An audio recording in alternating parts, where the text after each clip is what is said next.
नमस्कार, स्वागत है आपका के न्यूज में। मैं हूं आपके साथ विशाल। आप सब देख रहे हैं हमारा खास प्रोग्राम सुबह बोलेगा। और सुबह बोलेगा में आज हम बात करेंगे बर्ड फ्लू की बीमारी बन जाए ना महामारी।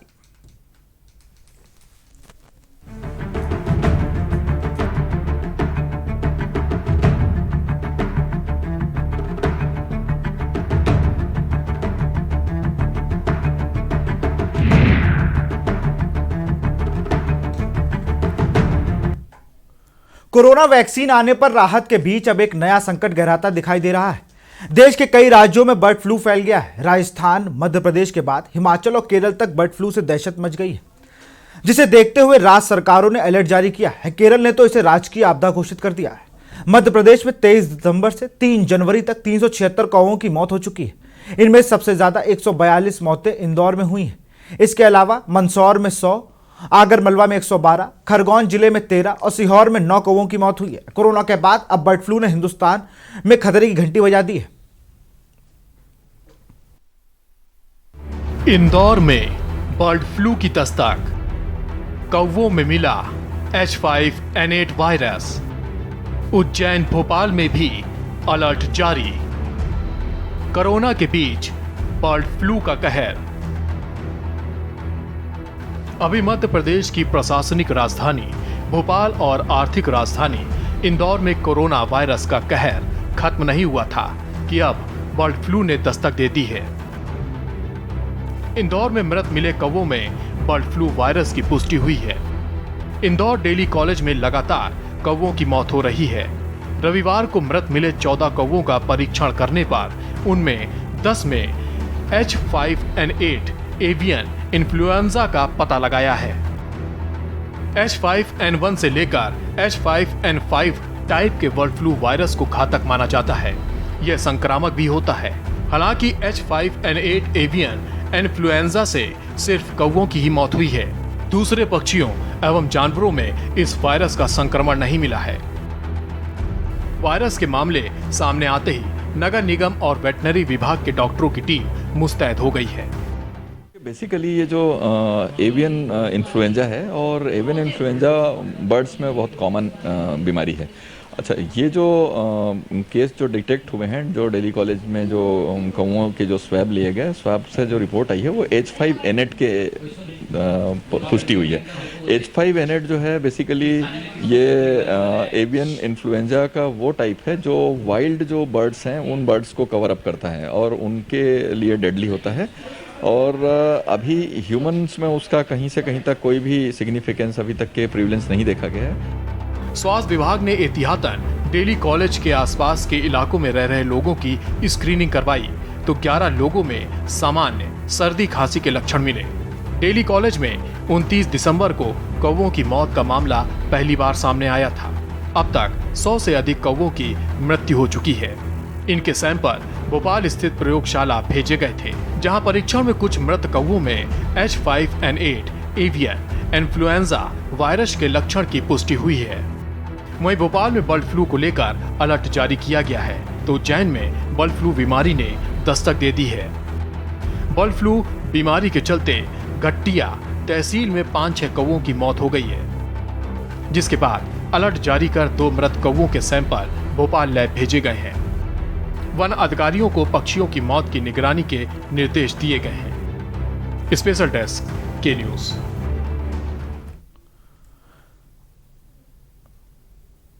देहरादून के एसएसपी कार्यालय परिसर में 2 कौवे मृत पाए गए। बर्ड फ्लू की आशंका के बीच उनके सैंपल जांच के लिए भेज दिए गए। जांच रिपोर्ट आने के बाद ही स्थिति साफ हो पाएगी। वहीं प्रभागीय वन अधिकारी राजीव धीमान ने इस घटना पर कहा है कि उन्हें एसएसपी कार्यालय से सूचना मिली थी कि परिसर में 2 कौवे मृत पड़े हैं। इस पर मुख्यालय से रेस्क्यू टीम को मौके पर भेजा गया। टीम ने शव को कब्जे में ले लिया और बर्ड फ्लू की आशंका के चलते दोनों कौवों के सैंपल लेकर जांच के लिए भेज दिए गए। रिपोर्ट आने के बाद ही स्थिति स्पष्ट हो सकेगी। वहीं आपको बता दें कि हिमाचल के कांगड़ा जिले में पोंग डैम जलाशय क्षेत्र में कई प्रवासी पक्षियों की मौत हो चुकी है। इन सभी की मौत का कारण एवियन इन्फ्लुएंजा बताया जा रहा है। इसे देखते हुए उत्तराखंड में भी सतर्कता बढ़ती जा रही है।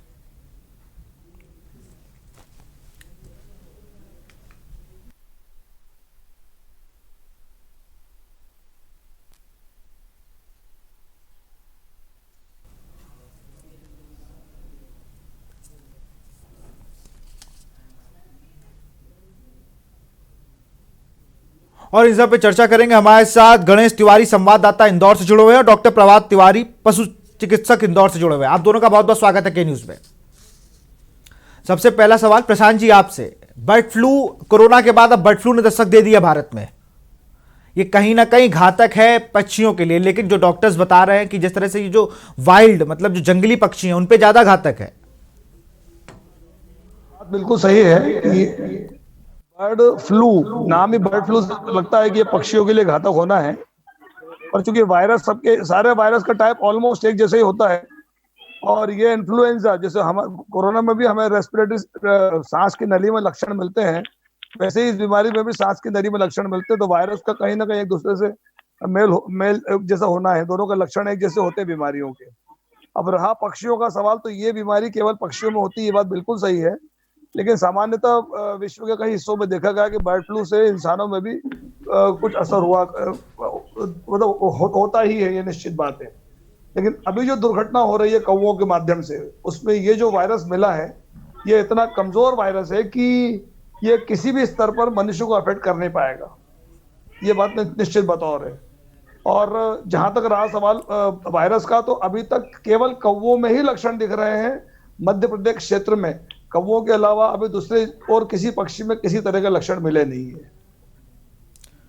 जी, हमारे साथ गणेश तिवारी भी हैं इंदौर से। गणेश, 400 से ज्यादा कौवों की मौत हुई है इंदौर में। उसके बाद बात की जाए अगर मध्य प्रदेश की, तो वहां पे कुछ ज्यादा ही इसका प्रकोप दिख रहा है। वहां पे सैंपलिंग भी कराई गई थी, जो लोग जहां पे पक्षी डिग्री कॉलेज के पास खत्म हुए, कौवे जहां मरे मृत पाए गए, वहां पे स्क्रीनिंग कराई गई। वहां के क्या हालात है? लोगों के बीच 10 लोगों को हल्का सर्दी जुकाम की बात कही गई, किसी में कोई लक्षण नहीं पाए गए। देखिए, मैं सबसे पहले आपको बता दूं कि जहां मध्य प्रदेश या संपूर्ण भारत में कोरोना महामारी ने एक तरह से लोगों का जनजीवन पूरी तरह से अस्त व्यस्त कर दिया था, ऐसे में एक नई बीमारी अब बर्ड फ्लू आ गई है। बर्ड फ्लू नाम सुनते ही लोगों के मन में डर सा आ गया था।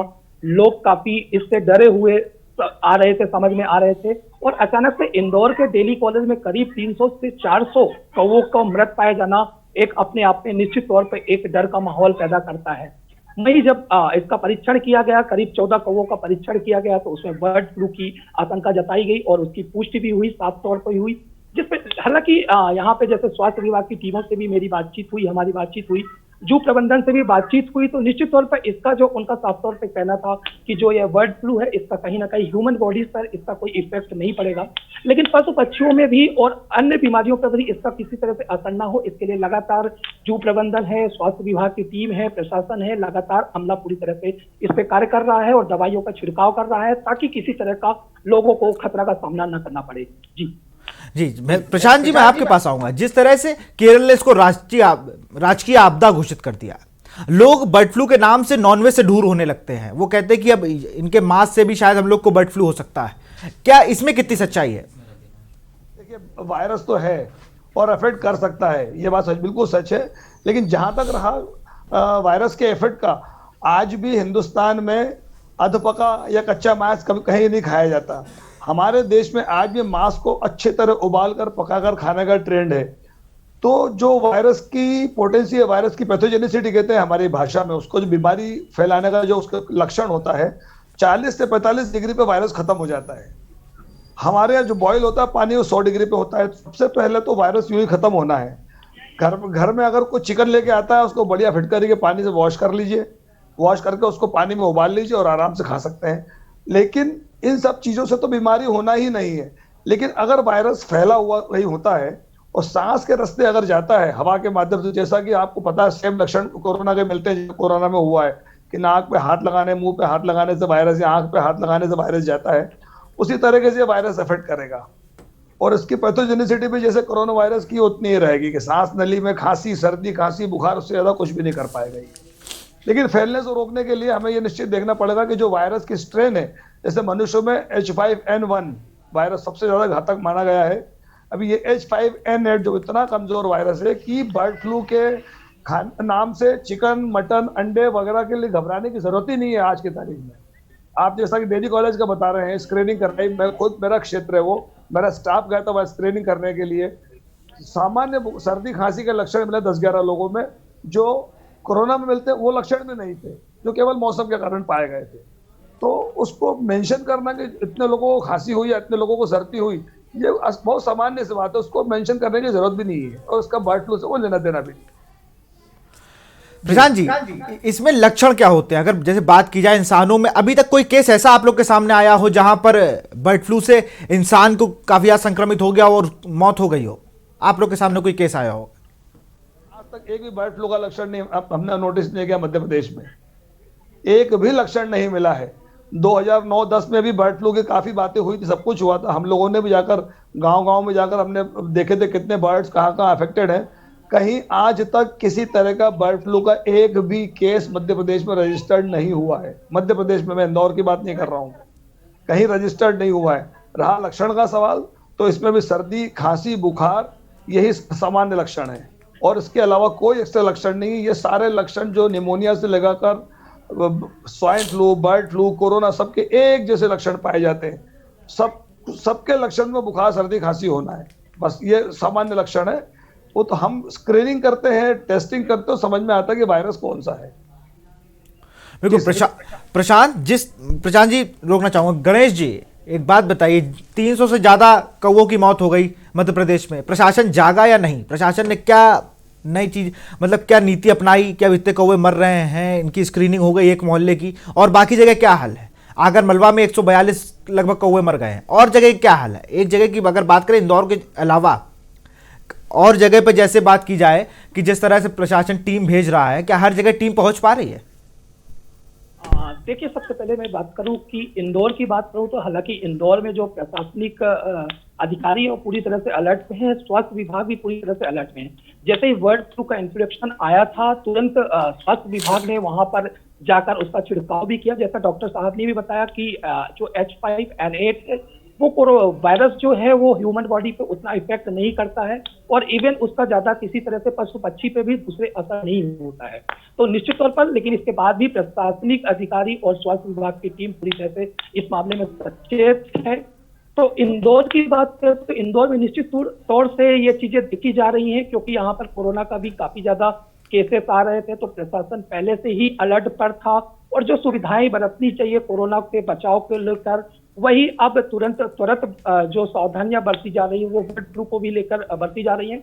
जैसे कि जिस क्षेत्र में बर्ड फ्लू का इन्फेक्शन इंदौर में हुआ था, डेली कॉलेज में कौवों की मृत पाए गए थे, वहां पर भी प्रशासन और स्वास्थ्य विभाग की टीम ने लगातार वहां पर दवाइयों का छिड़काव किया, ताकि इसका इफेक्ट ना पड़े और लोगों को इस पे जो जनजीवन है या फिर दूसरे पशु पक्षियों पर भी इसका असर ना पड़े। लेकिन अगर बात करें दूसरे मध्य प्रदेश के अन्य जिलों की बात करें तो निश्चित तौर पर कुछ छोटे जिले हैं, जैसे मंदसौर, और कई ऐसे जिले हैं जहां पर निश्चित तौर पर कुछ सुविधाओं का भी अभाव होता है, तो वहां पर निश्चित तौर पर कहीं ना कहीं प्रशासन पूरी तरह से अलर्ट नहीं दिख पाता है।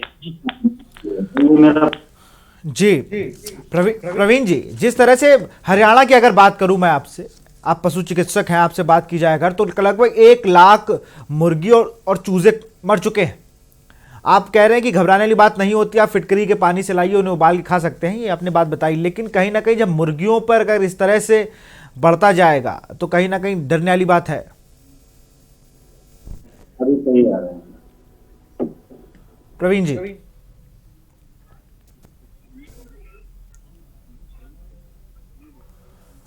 जी, मेरा आपसे सवाल था, हरियाणा में लगभग 1 लाख से ज्यादा चूजे और मुर्गियों की मौत हो चुकी है, तो अब क्या अभी भी डरने की जरूरत नहीं है कि जिस तरह से इनमें अगर चूजों तक ये पहुंच गया, मुर्गी तक, और मांस तो आदमी सेवन कर ही रहा है, उनमें अगर किसी एक आदमी ने ये खा लिया होगा, मैं कह रहा हूं 10 आदमी ने, अगर 1 लाख में से 10 ही लोगों ने खाया होगा, तो कहीं ना कहीं चिंता का विषय है।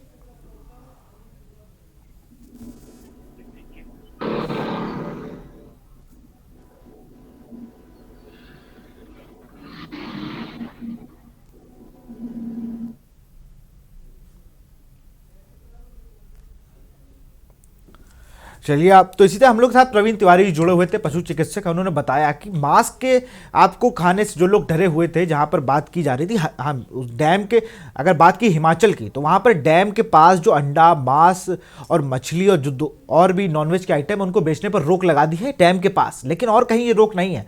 अभी अगर बात की जाए तो उत्तर प्रदेश में ऐसा कोई मामला नहीं देखने को मिला है। देहरादून में भी 2 SSP कार्यालय में जब 2 कौवों की मौत हुई, तो उसके बाद उन्हें सैंपलिंग के लिए भेज जरूर दिया गया है, लेकिन अभी उनके सैंपल में भी कुछ ऐसा आया नहीं है, अभी रिपोर्ट आना बाकी है। बात इंदौर की जाए या मध्य प्रदेश की जाए तो वहाँ पे कुछ ज़्यादा ही संकट मुझे दिखता नजर आ रहा है, जिस तरह से 400 से ज़्यादा कौओं की मौत हुई है। हिमाचल में भी जो पर्यटक पक्षी थे वहाँ पे कम से कम 100 से 200 पक्षी वो मर चुके हैं, 1700 पक्षी वहाँ मरे हैं। अगर बात की जाए हरियाणा की तो यहाँ पर लगभग 1 लाख मुर्गी और चूज़ों की मौत हो चुकी है। बरवाल क्षेत्र में 110 मुर्गी फार्मों में से 2 दर्जन फार्मों में मौत हुई है। गुजरात तक ये पहुंच चुका है। जूनागढ़ में भी बर्ड फ्लू का खतरा मंडराना शुरू हो गया है। बटवा के नज़दीक एक साथ 53 पक्षियों की मौत के हालात मिले हैं। राजस्थान के कई जिलों में बर्ड फ्लू की पुष्टि से हड़कंप मचा हुआ है। राजस्थान के कई जिलों में बर्ड फ्लू के केस मिले हैं। झालावाड़ में एक साथ सैकड़ों संख्या में कौओं की मौत हुई है। कोटा, पाली, जयपुर, बारां और जोधपुर में भी कौओं की मौत हुई है। उत्तर और मध्य भारत राज्यों में बढ़ रहा है बर्ड फ्लू। केरल के अल्पवाड़ा और कोट्याम जिले में बर्ड फ्लू की पुष्टि हुई थी। बर्ड फ्लू से अब तक 1700 बतखों की मौत हो चुकी है। ये यहां तक नहीं रुका है, झारखंड में भी एहतियातन कदम उठाए गए और वहां अलर्ट जारी कर दिया गया है। उत्तर प्रदेश में भी एहतियातन अलर्ट जारी कर दिया गया है। उत्तराखंड देहरादून में 2 कौओं की मौत से हड़कंप भी मचा हुआ है। तो कहीं ना कहीं अब बात की जाए कि जो बर्ड फ्लू है ये कैसे पता चलेगा कि इंसानी इनमें लक्षण क्या है। तो बर्ड फ्लू की बीमारी जहां पक्षियों में होती है तो ये इंसान के लिए भी उतनी ही घातक जितनी पक्षियों के लिए। ये वजह है कि जिन राज्यों में बर्ड फ्लू पैर पसार रहा है वहां मीट और अंडों की बिक्री पूरी तरह से प्रतिबंधित कर दी गई है। तो पक्षियों को मारने के आदेश भी जारी कर दिए गए हैं। साथ ही जिन जगहों पर बर्ड फ्लू के सिस्टम मिले हैं वहां पर पर्यटकों और आम लोगों की एंट्री बैन कर दी गई है। ग्राफिक्स के ये आपको देख सकते हैं आप टीवी स्क्रीन पर जिस तरह से चल रहा है बार बार कि वहां पर बर्ड फ्लू इंसान चिंता कितना बहुत घातक है जी। तो इसी के साथ हमारे साथ 2 मेहमान और भी जुड़ चुके हैं। माफ करिएगा, रिपोर्टर हमारे जुड़े हुए हैं आज अवनीश शुक्ला उन्नाव से, और हमारे साथ हमारे सहयोगी वीरेंद्र सिंह रजावत माफ करिएगा शेखावत जी जुड़ चुके हैं जयपुर से। वीरेंद्र जी, आपसे मेरा सवाल है, राजस्थान में लगातार बढ़ता जा रहा है, वहां पर भी कई इलाकों में अगर बात की जाए कोटा, पाली, तो कई जगह पर बर्ड फ्लू ने अपने पैर पसार लिए हैं। वीरेंद्र जी।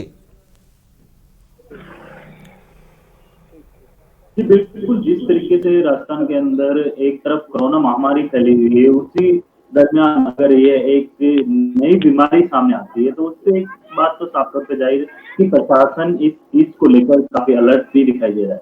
लेकिन जिस तरीके से आप देख रहे हैं कि राजस्थान के कई जिलों के अंदर बर्ड फ्लू फैलने की जो न्यूज है वो सामने आ रही है, जिसको देखते हुए लगातार जो प्रशासन है वो अपनी कार्रवाई कर रहा है। लेकिन राजस्थान के जैसे कई जिले, जैसे आज जयपुर के अंदर भी है, वो कई कौओं के मरने की खबर सामने आई है। इसके अलावा जब हमारी बात हुई थी डॉक्टर वीरेंद्र सिंह से, उन्होंने आज की जो डेथ के जो आंकड़े हैं, पक्षियों की जो डेथ हुई है, सबसे ज्यादा वो जयपुर के अंदर 36 जो पक्षी हैं वो बर्ड फ्लू के चलते हुए मरे हैं। इसके साथ ही अगर मैं अन्य जिलों की बात करता हूं तो जोधपुर के अंदर जो बर्ड फ्लू की वजह से है वो एक जो बगुला प्रजाति का पक्षी होता है वो इस बीमारी की चपेट में आया है। क्योंकि ये जिस तरीके से ये बीमारी फैलती नजर आ रही है, उस तरीके से धीरे धीरे राजस्थान की सरकार है, प्रशासन है, उसके सामने एक महामारी के कोरोना महामारी के चलते हुए एक बड़ी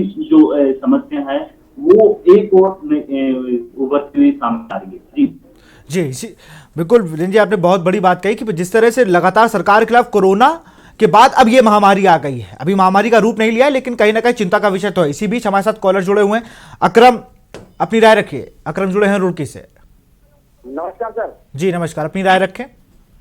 देखिए सर, हमारा ये कहना है कि बर्ड फ्लू कोई बहुत सेंसिटिव विषय नहीं है। इसके अंदर अगर हमारे चिकित्सक डॉक्टर जितने भी हैं पशु के, अगर इसको लगातार ब्लॉक वाइज और ग्रामीण स्तर पर पशुओं की जांच करें तो बर्ड फ्लू रोकने में हम सक्सेस हो सकते हैं। और ये जो मुर्गे मारे जा रहे हैं या और भी मछलियां हैं, तमाम जानवर हैं जो खाए जाते हैं, तमाम अदर रिलीजन के लोग, तो उसके अंदर हम रोकथाम पूरी कर सकते हैं अगर ग्रामीण स्तर से इसके ऊपर उनकी जांच, अगर ग्रामीण स्तर से नहीं होगी तो बाहर से जो माल आ रहा है या यहाँ जो तैयार हो रहा है तो उसमें भी दिक्कत आ सकती है। तब ये बीमारी बढ़ेगी, बीमारी नहीं बढ़ेगी, ये मेरा मानना है।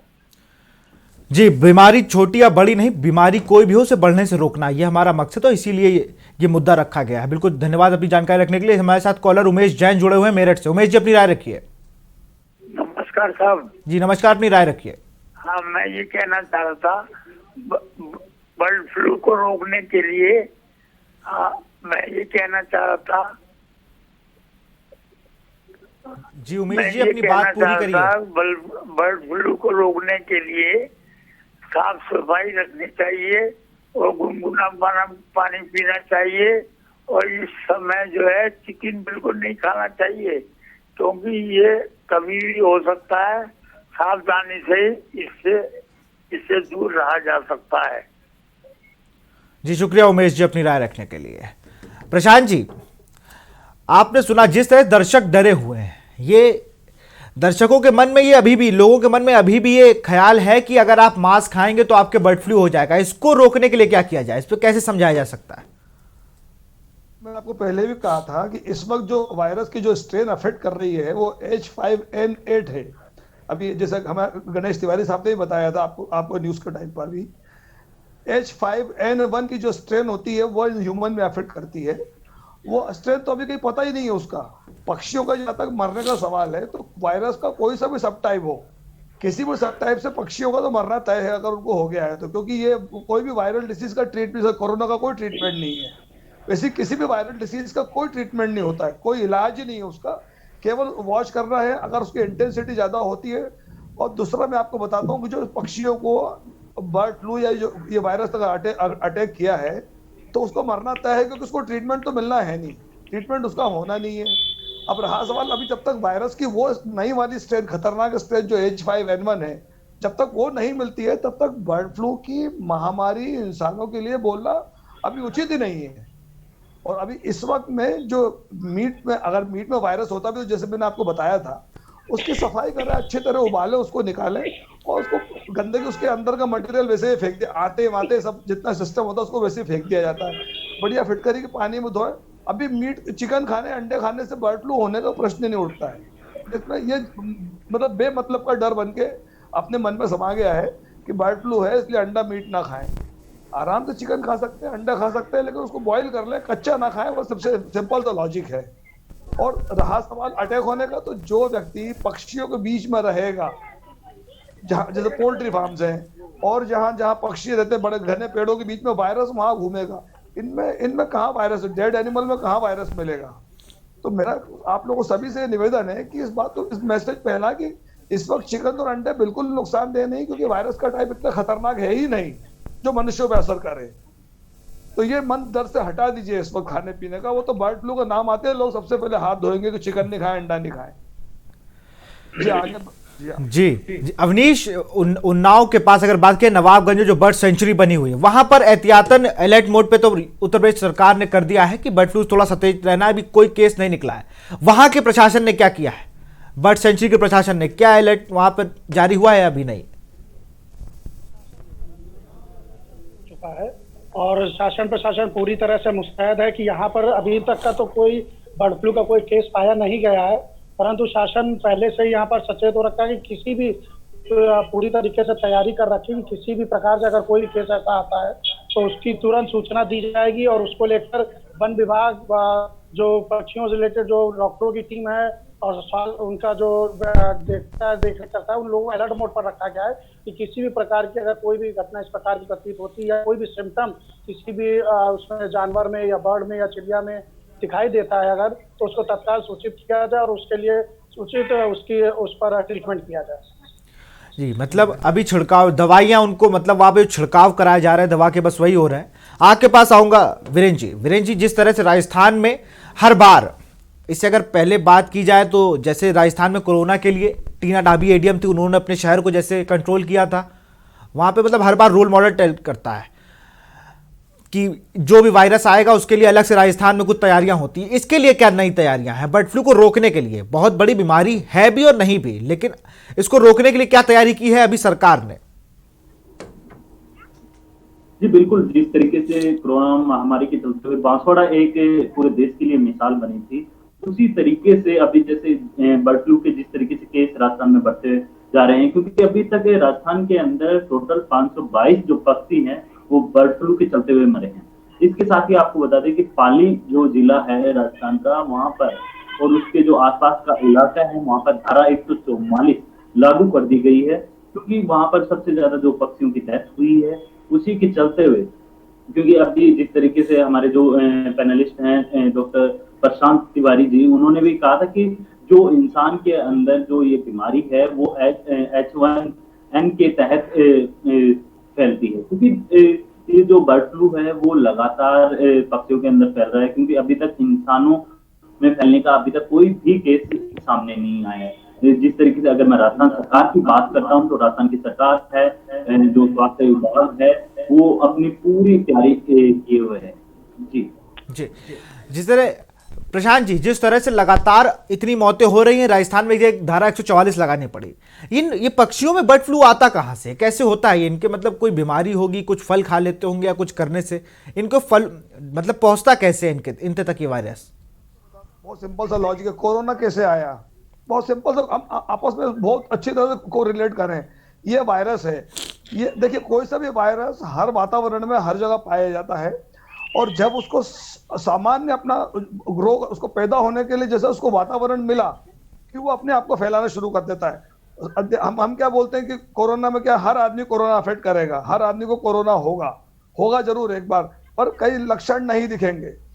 वायरस अंदर है, वायरस इस वायरस में इतनी ताकत नहीं होती कि वो आपको बीमार कर सके। वायरस हर जगह पाया जाता है, लेकिन जब उसको एक प्रॉपर एटमॉस्फेयर मिला, उसको वातावरण ग्रो करने के लिए मिला, तो एकदम किक मार के फैलता है। तो ये हम अभी इस वक्त ये बिल्कुल आइडेंटिफाई नहीं कर सकते कि वायरस कहाँ से और कब और कैसे आएगा, लेकिन वायरस को जैसे मौका मिलेगा वो अपना असर दिखाएगा, अपने लक्षण दिखाएगा, और अपने ये जो हम देख रहे हैं ये उसी का कारण है। अक्सर ठंड में सारी वायरल बीमारियां फैलती हैं। आप देखिएगा अभी आज जैसे ब्रिटेन में ठंडा देश है, जापान है, जहाँ अमेरिका है, जहाँ ठंडे देश है, वहां पर तेजी से कोरोना फैल रहा है, अभी कंट्रोल में है। हमारे देश में कोरोना कंट्रोल में आना शुरू हो चुका है। देखिएगा आप, ये सबसे पहला तो ठंडा, जहां ठंड ज्यादा होगी, टेम्परेचर लो डाउन रहेगा, कम रहेगा, वहां पर वायरल डिसीजेज तेजी से फैलती हैं। तो हम अभी इस मामले में बहुत खुशकिस्मत है हमारा देश या हमारी कंट्री की, जहां पर अभी टेम्परेचर इतना चिल्ड नहीं हो पा रहा है जिससे वायरस तेजी से फैले। पर वायरस के ओरिजिन का हमारे पास कहीं कोई जस्टिफिकेशन कभी भी नहीं रहता कि वायरस कहाँ से कैसे आएगा। अचानक से लक्षण मिलते हैं, अचानक से आपको अफेक्टेड पेशेंट मिलते हैं और आपको डिक्लेयर करना पड़ता है कि ये बीमारी हो चुकी है। जी सर। जी बिल्कुल, आपने बताया कि जिस तरह से वायरस का कोई रूपरेखा नहीं है, कहीं से भी आकर ये होते हैं, इनको एटमॉस्फेयर मिल जाता है तो घातक होता है। फिलहाल यहाँ वक्त एक छोटे से ब्रेक का, ब्रेक के बाद जल्द हाजिर होंगे।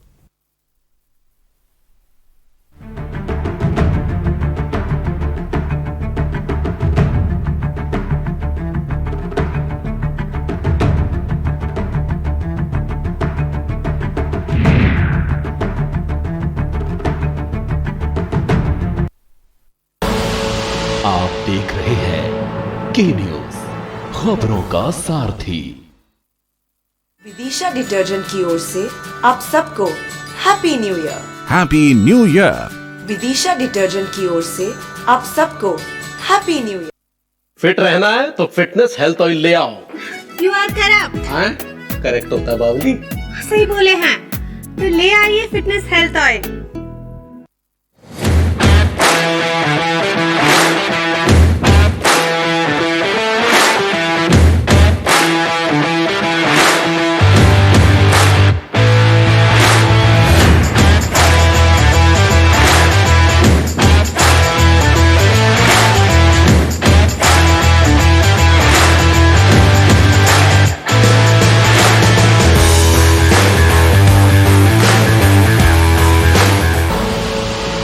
देख रहे हैं के न्यूज, खबरों का सारथी।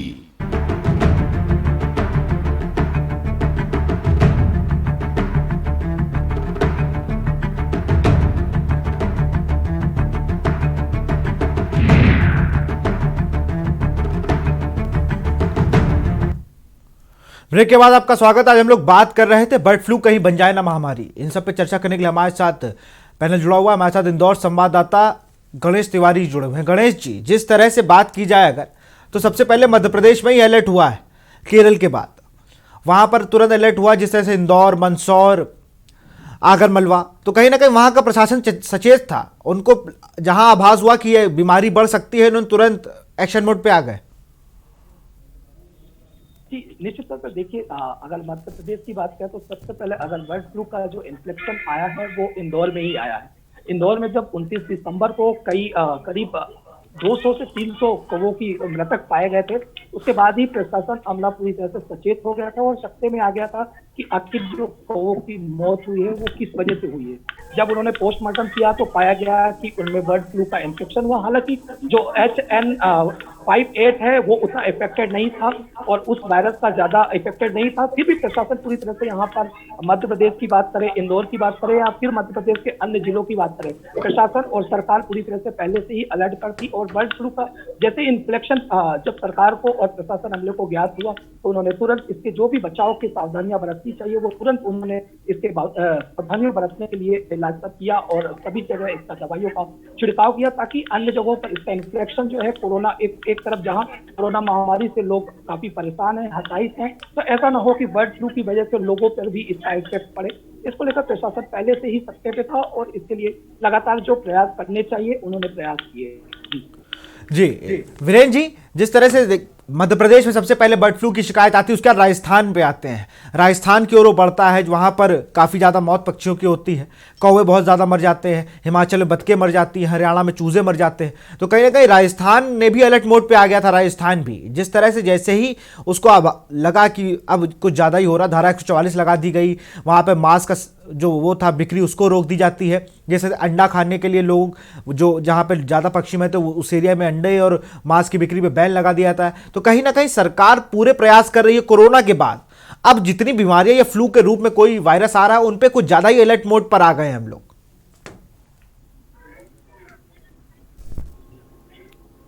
बिल्कुल, जिस तरीके से डॉक्टर प्रशांत तिवारी जी ने हमें बताया था कि मांस और अंडे खाने से है वो यह बीमारी नहीं फैलती, क्योंकि जो ये इन्फ्लुएंजा है वो H1N के जो द्वारा फैलता है इंसान के टच में आने से। इससे एक बात तो साफ तौर पे जाहिर होती है कि जिस तरीके से कोरोना महामारी फैली थी उसी चीज को देखते हुए कि यह महामारी न बन जाए राजस्थान के अंदर बर्ड फ्लू, क्योंकि इस जो पूरी महामारी की एक तरफ कोरोना महामारी है, दूसरी तरफ बर्ड फ्लू है, दोनों चीजों को देखते हुए सरकार भी पूरे एक्शन के मोड में नजर आ रही है। इसके साथ ही अगर मैं अशोक गहलोत सरकार के चिकित्सा विभाग की बात करता हूं तो उन्होंने जो राजस्थान के जैसे पाली जिला है वहां पर धारा 144 लगा दी है, क्योंकि वहां के लोगों को अलर्ट रहने के आदेश दिए, क्योंकि जिस तरीके से ये जो बीमारी है अभी तक राजस्थान के अंदर एक भी ऐसा केस नहीं आया है जो कि इंसानों के अंदर बर्ड फ्लू की वजह से कोई ऐसा वायरस फैला हो। क्योंकि लगातार जिस तरीके से जो आलाकमान के मंत्री हो या फिर अन्य जो अधिकारी हैं उनकी लगातार वीडियो कॉन्फ्रेंसिंग के द्वारा अपडेट ली जा रही है कि अभी किस जिले में किस तरीके से जो ये वायरस है ये फैल रहा है। लगातार इस वायरस के बारे में सरकार के द्वारा भी अपडेट ली जा रही है और वहाँ के जिस एरिया में जहाँ पर सबसे ज्यादा जैसे बर्ड फ्लू फैलता नजर आ रहा है वहां पर सरकार है वो धारा 144 लगा रही है। जी, धारा 144 लगाने के साथ साथ वो वहां पर वो भी कर दे रहे, जैसे मास्क नहीं ले सकते आप वहां पर। बहुत अच्छी चीज है कि जहां बाकी जगह आदमी ना डरे, उतनी देर को रोक के वहां के उतने एरिया को ब्लॉक करके जहां पक्षियों के बीच में जो लोग ज्यादा रहते हैं, पोल्ट्री फार्म जहां पर जाता है वहां पर ये मास्क के जो बिक्री पे रोक लगाई गई, ये अच्छा फैसला है। एक चीज और देखने वाली बात है, ये बहुत अच्छी बात है अपने देश के लिए कि जिसके कोरोना के बाद जिस तरह से जिला प्रशासन या स्वास्थ्य विभाग किसी भी शहर का किसी भी राज्य का हो, वो इतना ज्यादा अलर्ट मोड पर है कि किसी भी बीमारी को छोटे में ले ही नहीं रहा। वरना बर्ड फ्लू जब 2009-10 में आया था तब बहुत ज्यादा आतंक था कि बड़ा बर्ड फ्लू हो रहा है, लेकिन धारा 144 नहीं लगती थी। लेकिन अब प्रदेशों ने धारा 144 लगा दी है, लोग पर्यटकों को जाने से रोक दिया है, मांस अंडे उस जगह के मांस और अंडे खाने के सेवन पर हम लोग को रोक लगा दी गई। तो कहीं ना कहीं प्रशासन बहुत अलर्ट मोड पर है। अवनीश, आपके पास आऊंगा। नवाबगंज बर्ड सेंचुरी बहुत ही ज्यादा फेमस है, किस तरह से वहां के प्रशासन ने, अभी आपकी बात हुई होगी या आपने पता किया होगा, जिस तरह से सिर्फ अलर्ट मोड पर है और टीम आ जा रही है, यही है कि सिर्फ खाना पूर्ति हो रही है या कुछ हो भी रहा है वहां पर? जी, वहाँ पर जो है छिड़काव भी कर रहे हैं पेस्टिसाइड्स का और वहाँ पर डिस्टेंस जो जानवर या पक्षियां वहां पर हैं उनके बीच में डिस्टेंसिंग का भी ख्याल रखना पड़ रहा है। और जैसे लोग वहां पर विजिट करने आते हैं या घूमने के लिए पर्पज से आते हैं तो उनको भी चेतावनी दी जाती है कि दूर ही रहें। और उस पर आगे भी शासन प्रशासन का ये है कि उस पर रोक आगे चल के अगर कोई केस आता है या आगे बढ़ता है ये स्वाइन फ्लू का तो इस पर रोक लगाएंगे और इस पर आगे भी चर्चा करेंगे। जी, प्रशासन द्वारा गाइडलाइंस जारी की गई, गाइडलाइन जारी कर दी गई है। प्रशांत जी, गाइडलाइन जारी कर दी है लेकिन अब अलर्ट मोड पर है। आप खुद स्वास्थ्य विभाग से जुड़े हुए हैं, जिस तरह से आप पशुओं के लिए काम करते हैं, जिस तरह आपने केस देखा होगा, आपको खुद भी अच्छा लगा और इससे पहले 2009-10 में आपको पता होगा किस तरह से इस बीमारी के बारे में लोगों ने जाना, उसके बाद काफी डरे हुए थे। लेकिन अब बर्ड फ्लू आ गया है, कोरोना के साथ ही है, कोरोना जैसे ही सिम्टम्स हैं इसमें, लेकिन अब आदमी का ना बर्ड फ्लू को लेकर डर कम है। देखिए मैं आपको बताता हूं, कोरोना से पिछले 8-10 महीने से देश कोरोना से जूझ रहा है। लोगों को ये तो समझ में आ गया है कि कोरोना से बचना कैसे है। आज भी हम ये 20% लोगों को भले ही जानकारी ना हो, पर 80% लोग आज भी मास्क और सोशल डिस्टेंसिंग का पालन करते हैं। वायरल डिसीज से लड़ने की क्षमता इंसान के मानसिक स्तर में आ चुकी है। अब बर्ड फ्लू का वायरस और कोरोना का वायरस ऑलमोस्ट एक जैसा होता है, दोनों के बीमारी के लक्षण एक जैसे हैं, दोनों के बीमारी की इंटेंसिटी एक जैसी है। हमने ये देख लिया कि कोरोना से रिकवरी 97-98% हुई है हमारे देश में। भगवान ना करे अगर बर्ड फ्लू जैसे कोई लक्षण मिलते भी है किसी इंसान के अंदर तो उसकी रिकवरी भी उसी तरीके से होगी जैसे कोरोना से होती है, क्योंकि आखिरकार सिम्टम या लक्षण तो एक ही जैसे हैं, वायरस एक दूसरे के पैरेलल है। तो इतना डरने घबराने की जरूरत नहीं है उस चीज से कि हम अब वो आ गया, अब ये गया तो ये आ गया। सबके लक्षण एक जैसे हैं, सब वायरस की इंटेंसिटी जैसी है। और मैं आपको एक बहुत अच्छी बात बता देता हूँ पॉजिटिव, और सुन लीजिएगा, पूरे शायद इस चैनल को पूरा देश भी देख रहा होगा। एक बार वायरस की इम्यूनिटी डेवलप हुई हमारे अंदर तो आप ये मान के चलिएगा कि वो इम्यूनिटी दूसरे वायरस से लड़ने में हमारी मदद करेगी ही। ये बात तो आप बिल्कुल ठोस समझ के बना लीजिएगा अपने अंदर। अगर कोरोना वायरस से लड़ने की क्षमता शरीर में कहीं ना कहीं विकसित हुई है तो वही क्षमता हमें बर्ड फ्लू के वायरस से भी लड़ने में मदद करेगी। तो इतना घबराने डरने की, इतना पैनिकी होने की जरूरत नहीं है बर्ड फ्लू के वायरस से अभी। और सबसे इम्पोर्टेंट फिर आप लोगों को सबको बता दूं मैं, आपके चैनल के माध्यम से जो सुन रहे हैं पूरे देश के लोग या जो भी श्रोता उनको बता दूं मैं कि H5N1 जो वायरस होता है वही सबसे खतरनाक होता है। H5N8 का वायरस है, इससे घबराने की बिल्कुल भी जरूरत नहीं है। न चिकन खाने छोड़ना है, न अंडा खाना छोड़ना है। जो लोग सेवन करते हैं उन्हें आराम से करना है, वॉश करें। हम घर में सब्जियां लाते थे कोरोना काल में, नमक के पानी से धोते थे, बढ़िया बना के खाते थे। मैं फिर आपको बता रहा हूँ हमारे देश में आज भी कच्चे मांस खाने का चलन नहीं है, तंदूर मांस खाने का चलन नहीं है, अधपका मांस खाने का चलन नहीं है। तो इससे घबराने डरने की बिल्कुल भी जरूरत नहीं है। हाँ, बर्ड फ्लू का बीमारी को रोकना ये हमारी नैतिक जिम्मेदारी है, ये निश्चित बात है, क्योंकि इंसानों को तो नुकसान है, पक्षियों को नुकसान तो हो रहा है ना, वो भी तो जीव, हम जैसे जीवित प्राणी है, उनको तो मरने से रोकना है। तो हम लोग भी जहाँ पहले लक्षण मिले और दवाइयों का छिड़काव कर रहे हैं। डेली कॉलेज कैंपस हमने पूरा सैनिटाइज करवा दिया, पूरा कैंपस, सड़क पे जहाँ उनकी भीड़ पड़ी रहती थी वहाँ चूना फिनाइल से पूरा हमने सड़कों को साफ करा दिया, पेड़ों पर सैनिटाइजेशन करवाया है। मैं अभी दिन में 2 राउंड लगाता हूँ, अभी शाम को मैं फिर जाऊंगा एक बार, थोड़ा अंधेरा होने से पक्षी वापस पेड़ों पे आके बैठते हैं, फिर एक बार देख कर आऊंगा। अब पहले दिन इंटेंसिटी 50-60 कौवों की थी, अब 4 से 5 कौवे मिल रहे हैं उसी कैंपस में। मेरा मतलब ये कहीं ना कहीं इंटेंसिटी धीरे धीरे कम होगी, लेकिन हम बर्ड फ्लू को बहुत ज्यादा हैवॉक ना बनाए। देश में लोगों को वैसे डरे हुए कोरोना से, बर्ड फ्लू से उनके मन में एक नया डर ना बैठाए। साधारण सी बीमारी है, पक्षियों में रह खत्म हो जाएगी। अगर इन केस को भी कोई वायरस अपने आप को चेंज किया, म्यूटेशन दिखाया, कुछ चेंज आया, तो उससे लड़ने के लिए प्रशासन अलर्ट है, सरकार अलर्ट है, और हम उसकी तैयारी करके बैठे हुए हैं ऑलरेडी। जी, वो पूरी तैयारी करके आए हैं। गणेश, जैसे डॉक्टर साहब ने बताया कि लगातार इंटेंसिटी कम हो रही है, पहले जहां 50 कौवे मिल रहे थे अब 5 मिल रहे हैं। आप ग्राउंड पर हैं, आप दर्शकों को ज़्यादा अच्छे से बता सकते हैं कि अब लगातार कम होते जा रहे हैं वहां पर कौवों की मौतें, और कहीं ना कहीं अच्छे संकेत हैं। देखिए निश्चित तौर पर जैसा डॉक्टर साहब ने बताया है कि निश्चित तौर पर इंदौर, अगर इंदौर की बात करें तो इंदौर जैसा कि स्वच्छता में भी 4 बार नंबर 1 रहा है, तो स्वच्छता के मामले में भी नंबर 1 रहा है।